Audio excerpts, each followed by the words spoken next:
প্রিয় ছাত্রছাত্রী, আশা করি সবাই ভালো আছো তোমরা। আজকে আমরা পড়ি এই সম্পদরই দ্বিতীয় যে অধ্যায় আছে আমাদের অন্তর্বৃত্ত অঙ্কন ত্রিভুজের, সেই অধ্যায়টা আজকে শুরু করব। ত্রিভুজের অন্তর্বৃত্ত আঁকার জন্য আগে আমাদের যেটা জানা দরকার সেটা হচ্ছে ত্রিভুজের অন্তর্বৃত্ত বলতে কী বুঝি। এটা তোমরা ক্লাস 9-এ পড়েছো যদিও, তবুও আজকে আরেকবার আমরা আলোচনা করি। যে এখানে দেখতে পাচ্ছ যে এবিসি একটা ত্রিভুজ আছে, এবং এই ত্রিভুজের এই যে ভেতরে যে বৃত্তটা আঁকা হয়েছে, এই বৃত্তটাকে আমরা বলবো হচ্ছে ত্রিভুজটার একটা অন্তর্বৃত্ত। প্রত্যেকটা ত্রিভুজে যেমন একটা পরিবৃত্ত থাকে, সেরকম প্রত্যেকটা ত্রিভুজে একটা অন্তর্বৃত্ত থাকে, ঠিক আছে। তো আজকে এই যে অন্তর্বৃত্ত দেখছো, যে এই এমন একটা বৃত্ত যেটা তিনটে বাহুকেই স্পর্শ, মানে তিনটে বাহুই হচ্ছে ওই ত্রিভুজটার একটা করে স্পর্শক হয়েছে, ঠিক আছে। তো সেই অন্তর্বৃত্তটা আমরা আজকে আঁকবো। প্রথমে সবার আগে যেটা দরকার সেটা হচ্ছে ত্রিভুজটা আঁকা। যেমন মাপ বলা থাকবে, সেই মাপ অনুযায়ী আগে ত্রিভুজটা এঁকে নিতে হবে, এবং তারপরে আমরা অন্তর্বৃত্তে যাব। এখন যে কোনো বৃত্ত আঁকার জন্য তোমরা জানো যে কী কী দরকার। দুটো জিনিস দরকার। এক নম্বর হচ্ছে বৃত্তের কেন্দ্র, এবং আর একটা হচ্ছে বৃত্তের ব্যাসার্ধ। তাহলে আমরা যদি কেন্দ্রটা কোথায় আছে, ত্রিভুজটা আঁকার পরে অন্তঃকেন্দ্রটা আগে দরকার। তাহলে সেই অন্তঃকেন্দ্রটা যদি পাই এবং তার সঙ্গে ব্যাসার্ধ যেটা, সেটা যদি বের করতে পারি, তাহলেই আমরা অন্তর্বৃত্তটা আঁকতে সক্ষম হব। সেই জন্য আমাদের কাজ হবে আগে কেন্দ্রটা খুঁজে বের করা এবং তারপরে ব্যাসার্ধ বের করা, এবং তবেই আমরা সেই অন্তর্বৃত্তটা আঁকতে পারবো। এখানে আমি কোনো যন্ত্রপাতি ব্যবহার করছি না, আমি কেবলমাত্র হাতের সাহায্যে আঁকছি। সেই জন্য আমার আঁকা একটু এদিক ওদিক হবে, সেটা তোমাদের কিন্তু মানিয়ে নিতে হবে। তাহলে আমরা প্রথমে যে কোনো একটা ত্রিভুজ নেব এবং সেই ত্রিভুজের অন্তর্বৃত্ত আঁকার পদ্ধতিটা আগে আলোচনা করব, এবং পরবর্তীকালে আমরা কোষে দেখি যেটা আছে 11.2, সেই কোষে দেখিতে আমরা চলে যাব, ঠিক আছে। তাহলে এখানে দেখো, আমরা এবিসি একটা ত্রিভুজ নিয়েছি। এই এবিসি ত্রিভুজের অন্তর্বৃত্ত আমরা আঁকবো।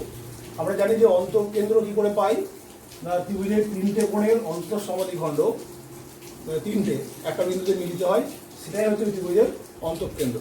তাহলে আমাদের অন্তর্বৃত্ত আঁকতে গেলে আগে অন্তঃকেন্দ্র বের করতে হবে। তা সেই অন্তঃকেন্দ্র আমরা কী করে পাবো? এই কোণগুলোর অন্তঃসমাধিখণ্ড আমাকে আঁকতে হবে। তাহলে এই যে ধরো এই কোণটা আছে, এই কোণের অন্তঃসমাধিখণ্ড আঁকতে হবে। সেটা আঁকা কী করে যায়? প্রথমে এখানে কাঁটা বসিয়ে যে কোনো ব্যাসার্ধ নিয়ে এরকম একটা বৃত্তচাপ আঁকতে হবে। তারপরে ওই একই মাপ নিয়েও করতে পারো, বা যে কোনো মাপ নিয়েও এখানে বসিয়ে এরকম একটা বৃত্তচাপ কেটে দেবো, এবং ওই একই মাপ নিয়ে এবার এখানে যে মাপ নিয়ে কেটেছি সেই একই মাপ নিয়ে এখানে বসিয়ে এরকম একটা বৃত্তচাপ কেটে নিতে হবে। এবং এটা যদি আমরা এইভাবে যোগ করে দিই, তাহলে এই যে পেলাম, এইটা হচ্ছে এই কোণের অন্তঃসমাধিখণ্ড, ঠিক আছে। একই রকমভাবে আমরা যদি আর একটা অন্তঃসমাধিখণ্ড আঁকতে পারি, হয় এই কোণ অথবা এই কোণের, তাহলে আমরা অন্তঃকেন্দ্রটা কিন্তু পেয়ে যাব। তাহলে আমরা এই কোণের বিকোণের অন্তঃসমাধিখণ্ড এখন আঁকবো। একই রকমভাবে আমরা বি বিন্দুতে কম্পাসের কাঁটা বসিয়ে যে কোনো বৃত্তচাপ নিয়ে একটা বৃত্তচাপ নেব যে কোনো ব্যাসার্ধে। তারপরে এখানে বসিয়ে একবার এরকম একটা বৃত্তচাপ নেব, একই মাপ নিয়ে এখানে বসিয়ে এরকম একটা বৃত্তচাপ নেব। এই বি বিন্দুর সঙ্গে এই বিন্দুটা এভাবে যোগ করে দেবো। তাহলে এই যে আমরা পেলাম এই বিন্দুটা হচ্ছে আমাদের আই বিন্দু, অর্থাৎ এটা হচ্ছে আমাদের অন্তঃকেন্দ্র। তাহলে আমরা অন্তঃকেন্দ্র পেয়ে গেলাম। এবার আমাদের কি দরকার? অন্তঃব্যাসার্ধ। অন্তঃব্যাসার্ধ হচ্ছে যে কোনো এই বিন্দুটা থেকে যে কোনো বাহুর উপর যদি আমরা লম্ব আঁকতে পারি, সেটা এবির উপর হতে পারে, বিসির উপর হতে পারে, বা এসির উপর হতে পারে, এই বিন্দু থেকে লম্ব আঁকতে হবে। তাহলে একটা সরলরেখার উপর বাইরের একটা বিন্দু থেকে লম্ব আঁকার যে পদ্ধতি, সেই পদ্ধতিটা আমরা এখানে অনুসরণ করব। দেখো, তাহলে আই বিন্দু থেকে আমরা এবির উপরে লম্ব আঁকবো। এই এবি সরলরেখার উপরে আই বিন্দু থেকে লম্ব আঁকবো। সেটার জন্য কি করতে হবে? প্রথমে কম্পাসের কাঁটা এখানে বসিয়ে যে কোনো ব্যাসার্ধ নিয়ে এরকম একটা বৃত্তচাপ আঁকবো, এবং এবার যে কোনো মাপ নিয়ে এখানে কাঁটা বসিয়ে এরকম একটা বৃত্তচাপ হবে। ওই একই মাপ নিয়ে এখানে বসিয়ে এরকম একটা বৃত্তচাপ হবে। এবার আমরা এটা যদি যোগ করে দিই, এটা পুরোটা যোগ করবো না, এবি অবধি যোগ করবে, বাকিটা ডটেড করবে, কারণ আমার দরকার হচ্ছে এইটুকু, ঠিক আছে। তাহলে এইভাবে যদি আমরা আঁকতে পারি, পুরোটা যোগ করে দিলেও কোনো অসুবিধা নেই, যোগ করে দিতে পারো। তাহলে এই যে আমরা পেলাম এইটুকু পোর্শনটুকু, এইটুকু হচ্ছে আমাদের অন্তঃব্যাসার্ধ। তাহলে এবার আমরা বৃত্তটা আঁকতে সক্ষম হব কী করে? এখানে কম্পাসের কাঁটা বসাবো, এই ব্যাসার্ধ নেব এবং এরকমভাবে যদি আমরা বৃত্তটা আঁকি দেখবে এরকমভাবে অন্তর্বৃত্তটা আমাদের আঁকা হয়ে গেছে। এবং যদি ব্যাসার্ধ বলতে হয় তাহলে এইটা মাপ করে এইটুকু মাপ যেটা হবে সেটাই হয়ে যাবে অন্তর্ব্যাসার্ধ এবং আই বিন্দুটা হলো অন্তঃকেন্দ্র। তাহলে এইভাবে আমরা কিন্তু এবিসি ত্রিভুজের একটা অন্তঃকেন্দ্র আঁকলাম। ঠিক আছে? আচ্ছা, এখানে লক্ষ্য করো, কোষে দেখি 11.2 178 পৃষ্ঠার একের অঙ্কটা বলছে 3টি বাহুর দৈর্ঘ্য, মানে এখানে প্রতিটা ত্রিভুজগুলো অঙ্কন করি এবং প্রতিটা ত্রিভুজের অন্তর্বৃত্ত অঙ্কন করে অন্তর্বৃত্তের ব্যাসার্ধের দৈর্ঘ্য মেপে লিখি। মানে ত্রিভুজ আঁকতে হবে আগে, তারপরে সেই ত্রিভুজের অন্তর্বৃত্ত আঁকতে হবে এবং ব্যাসার্ধ কত হবে সেটা দৈর্ঘ্য মেপে লিখতে হবে। এটা হচ্ছে পুরো কাজ। এটা দেখো, ত্রিভুজের বাহু 3টে বলে দিয়েছে। বাহু দৈর্ঘ্য হচ্ছে 7 সেমি, 6 সেমি এবং 5.5 সেমি। তাহলে আমি সেই অনুযায়ী এখানে বাহুর মাপগুলো নিয়ে নিয়েছি, 7 সেমি, 6 সেমি আর 5.5 সেমি। এটা অবশ্যই তোমরা স্কেল বসিয়ে উপযুক্ত যে মাপ পাই সেই মাপ করে নেবে। এবার আমাদের এই বাহু বিশিষ্ট ত্রিভুজটা আগে আঁকতে হবে। তাহলে আমরা কি করব? প্রথমে এই বড় বাহুটাকে আমরা ভূমি করব। তাহলে 7 সেমির বড় মাপ নিয়ে এরকম একটা রেখাংশ আমরা টেনে দেবো। তারপরে কম্পাসের কাঁটা এখানে বসিয়ে 7 সেমি মাপ নিয়ে এরকমভাবে কেটে দেবো। ঠিক আছে?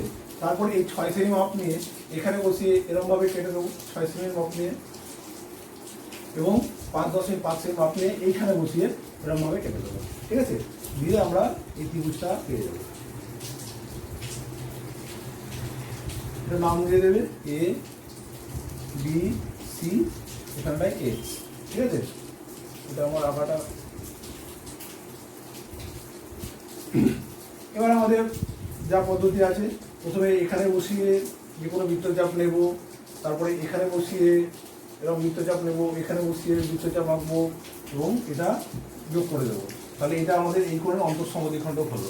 এবার বি কোণ অন্তঃসমদ্বিখণ্ড আঁকবো একই রকমভাবে, যে কোনো বৃত্তচাপ নেব, এখানে বসিয়ে একটা বৃত্তচাপ আঁকবো, এখানে বসিয়ে আর একটা বৃত্তচাপ আঁকবো, এটা যোগ করে দেবো।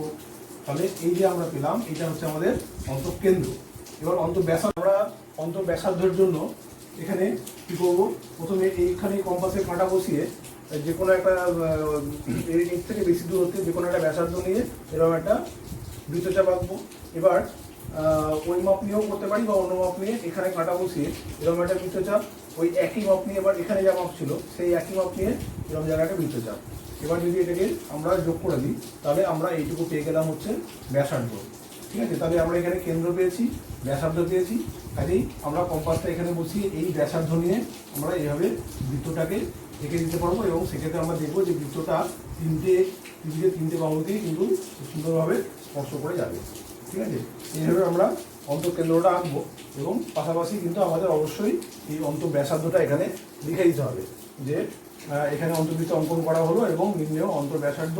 এইটা তোমরা স্কেল দিয়ে অবশ্যই মেপে লিখবে কত সেন্টিমিটার হলো। ঠিক আছে? আচ্ছা, আমরা এবার 1-5টায় চলে যাচ্ছি। আগে যেগুলো আছে 2, 3, 4 এই ত্রিভুজগুলো তোমরা নিজেরাই আঁকতে পারবে এবং ত্রিভুজটা আঁকা হয়ে গেলে একই প্রসেসে তোমরা অন্তর্বৃত্তটাও আঁকতে পারবে। সেই জন্য আমি ওগুলোতে আর করছি না সবগুলোই। আমি এবার 5 নম্বরে যেটা আছে সেটা করছি। এটা ত্রিভুজটা আঁকার সময় আমাকে একটু হোঁচট খাই, সেই জন্য আমি এটা করে দিচ্ছি। ঠিক আছে? এখানে দেখো কি বলেছে, একটা সমকোণী ত্রিভুজ যার অতিভুজের দৈর্ঘ্য 9 সেমি এবং অপর একটি বাহু দৈর্ঘ্য 5.5 সেমি। তাহলে আমাকে আগে একটা সমকোণী ত্রিভুজ আঁকতে হবে যার অতিভুজের দৈর্ঘ্য হবে 9 সেন্টিমিটার এবং একটা বাহুর দৈর্ঘ্য হবে 5.5 সেন্টিমিটার। ঠিক আছে? তাহলে আমরা আগে এখানে 9 সেন্টিমিটার আর 5.5 সেন্টিমিটার দুটো মাপ নিয়ে নিয়েছি এবং সমকোণী ত্রিভুজ আঁকার জন্য আমার আগে যেটা দরকার সেটা হচ্ছে একটা সমকোণ। তোমরা জানো কীভাবে আঁকতে হয়, ওইভাবে ওই একই পদ্ধতি মেনে সমকোণ আঁকবে। ঠিক আছে? সমকোণটা আঁকা হলো এবং এখান থেকে প্রথমে অতিভুজটা যেহেতু বলেছে 9 সেমি, তাহলে আগে অতিভুজের মাপ নিয়ে কোথায় বসাবে বুঝতে পারবে না। সেই জন্য আগে কী করতে হবে, আগে 5.5 সেন্টিমিটারটা নিয়ে নিতে হবে। এখানে এই মাপ নিয়ে ধরো এখানে 5.5 সেন্টিমিটার হলো, এটা কেটে দিলাম। ঠিক আছে? এইবার এই অতিভুজের সমান করে এইখানে বসিয়ে 9 সেমি সমান করে এরকমভাবে কেটে দিতে হবে। ঠিক আছে? তাহলে দেখো এই যে অতিভুজের দৈর্ঘ্যটা আমার হয়ে গেল 9 সেন্টিমিটার এবং অপর একটা বাহু যেটা পেয়েছি এটা 5 সেন্টিমিটার হলো, 5.5 সেন্টিমিটার হলো। ঠিক আছে? তাহলে এইভাবে অবশ্যই রাউন্ডগুলো এভাবে দেবে। ঠিক আছে, তাহলে আমাদের প্রথমে যেটা আঁকা দরকার, ফার্স্ট স্টেপ যেটা, সেটা হচ্ছে সমকোণী ত্রিভুজ অঙ্কন করা। যেমন যেমন বলেছেন সেই অনুযায়ী আমরা সমকোণী ত্রিভুজটা এখানে আঁকতে পারলাম। এরপরে আমাদের এই সমকোণী ত্রিভুজের একটা অন্তর্বৃত্ত আঁকতে হবে। অন্তর্বৃত্ত আঁকার তো আমরা জানি যে এই কোণটাকে আমাদের সমদ্বিখণ্ডিত করতে হবে, তার জন্য এইটা আমাদের টানাই আছে। কাজে আমরা কম্পাসের কাঁটা বসিয়ে এরকমভাবে একটা বৃত্তচাপ নিয়ে নেবো, এখানে বসিয়ে এরকমভাবে একটা বৃত্তচাপ নিয়ে নেবো এবং এটা আমরা যোগ করে দেবো। তাহলে এই একটা কোণের আমরা অন্তঃসমদ্বিখণ্ডক এঁকে ফেললাম। এবার একই রকমভাবে এই দ্বি কোণের অন্তঃসমদ্বিখণ্ডক আঁকতে হবে। যে কোনো মাপ নিয়ে বৃত্তচাপ আঁকলাম, এখানে বসিয়ে যে কোনো মাপ নিয়ে বৃত্তচাপ আঁকলাম, ওই একই মাপ নিয়ে এখানে বসিয়ে একটা বৃত্তচাপ আঁকলাম এবং এটা এইভাবে যোগ করে দিলাম। তাহলে আমরা এই যে সমদ্বিখণ্ডক দুটো এখানে ছেদ করলো, তাহলে আমরা অন্তঃকেন্দ্রটা পেয়ে গেলাম। ঠিক আছে, এবার ব্যাসার্ধ বের করবো। এখানে বসিয়ে যে কোনো মাপ নিয়ে এরকম একটা বৃত্তচাপ নেব, এখানে বসিয়ে একটা বৃত্তচাপ নেব, এখানে বসিয়ে বৃত্তচাপ নেব এবং এটা যোগ করে দেবো। তাহলে এইটুকু হবে আমাদের হচ্ছে গিয়ে ব্যাসার্ধ। ঠিক আছে, এবার এই মাপটা নিয়ে আমরা কম্পাসের কাঁটা এখানে বসিয়ে এই ব্যাসার্ধটা নিয়ে এরকমভাবে বৃত্তটা আমরা এঁকে দিতে পারবো। ঠিক আছে, অন্তর্বৃত্ত আঁকার সময় একটু সচেতন হতে হবে, কারণ অন্তর্বৃত্তটা দেখবেন যে স্পর্শ করার ব্যাপার যেহেতু আছে, সেই জন্য অনেক সময় স্পর্শ করতে চাই না। সেই জন্য এই যে আঁকাগুলো আঁকা হচ্ছে সেইগুলো একেবারে নিখুঁতভাবে আঁকলে তবেই কিন্তু বৃত্তটা নিখুঁত আসবে। সেই জন্য অন্তর্বৃত্ত আঁকার সময় কিন্তু অবশ্যই সচেতন হয়ে আঁকতে হবে। আচ্ছা, আমরা এবার একেবারে শেষ প্রশ্নে চলে এসেছি। 8 নম্বর প্রশ্ন যেটা, সেটা একটু ক্রিটিক্যাল আছে বলে এটাকে আলোচনা করে দিচ্ছি। সেটা হচ্ছে যে একটা 7 সেমি অবিশিষ্ট সমদ্বিভুজ অঙ্কন করি। ওই ত্রিভুজের পরিবৃত্ত অন্তর্বৃত্ত অঙ্কন করে স্কেলের সাহায্যে পরিব্যাসার্ধের ও অন্তর্ব্যাসার্ধের দৈর্ঘ্য নির্ণয় করি এবং তাদের মধ্যে কোনো সম্পর্ক আছে কিনা লিখি। তাহলে প্রথম কাজ হচ্ছে 7 সেমি মাপ নিয়ে আগে দাগ টেনে নিতে হবে এবং সেই মাপ অনুযায়ী একটা সমবাহু ত্রিভুজ আঁকতে হবে। ঠিক আছে, আমি এটা আগে করে নিয়েছি। প্রথমে একটা বড় দাগ দিয়ে 7 সেমি মাপ নিয়ে কেটে নেওয়া হয়েছে, এখানে একই মাপ নিয়ে এখানে বসিয়ে কেটে নেওয়া হয়েছে এবং এই তিনটে যোগ করে দেওয়া হয়েছে। এভাবে আমরা 7 সেমি বাহু বিশিষ্ট একটা সমবাহু ত্রিভুজ এঁকেছি। এরপরে পরিবৃত্ত আঁকার ক্ষেত্রে তোমরা জানো যে বাহুগুলোর লম্ব সমদ্বিখণ্ডক আঁকতে হয়। এবার যেহেতু এটা সমবাহু ত্রিভুজ, তাহলে বাহুগুলোর লম্ব সমদ্বিখণ্ডক কিন্তু এই সি, মানে এবি বাহুর লম্ব সমদ্বিখণ্ডক কিন্তু সি বিন্দু দিয়ে যায়। ঠিক আছে, এটাকে যদি একটু বাড়ানো যায় তাহলে এটা কিন্তু এরকমভাবে সি বিন্দু দিয়ে চলে যাবে। ঠিক আছে, একই রকমভাবে এই যে বিসি বাহুর লম্ব বিন্দু, এটাও তোমরা দেখতে পাচ্ছ যে এ বিন্দু দিয়ে গেছে। ঠিক আছে, এটা যদি টানতাম এটাও কিন্তু বি বিন্দু দিয়ে যেত, এটা দরকার নেই বলে টানা হয়নি।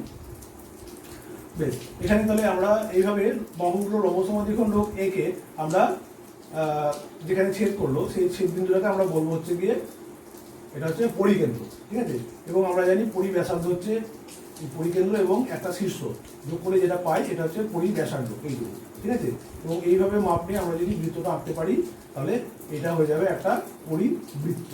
ঠিক আছে, তাহলে এইভাবে আমরা পরিবৃত্তটা এঁকে ফেলব।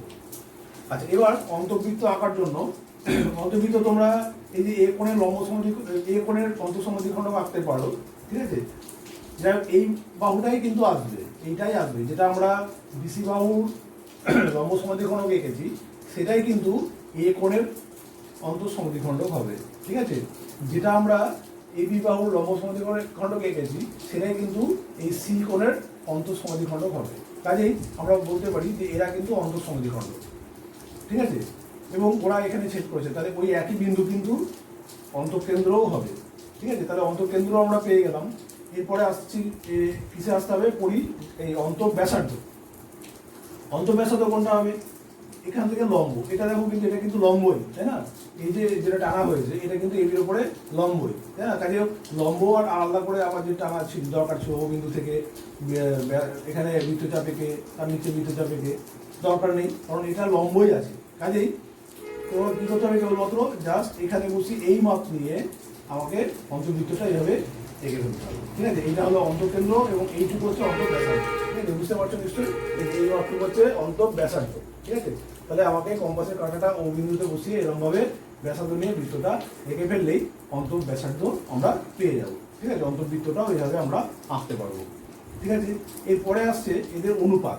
অনুপাতটা নিশ্চয়ই বের করতে পারবে যে এইটা মাপবে আর এটা মাপবে, স্কেল বসিয়ে এটা কত হলো মাপবে এবং এটা কত হলো মাপবে, এবং দেখবে যে এদের মধ্যে অনুপাত হচ্ছে 2:1।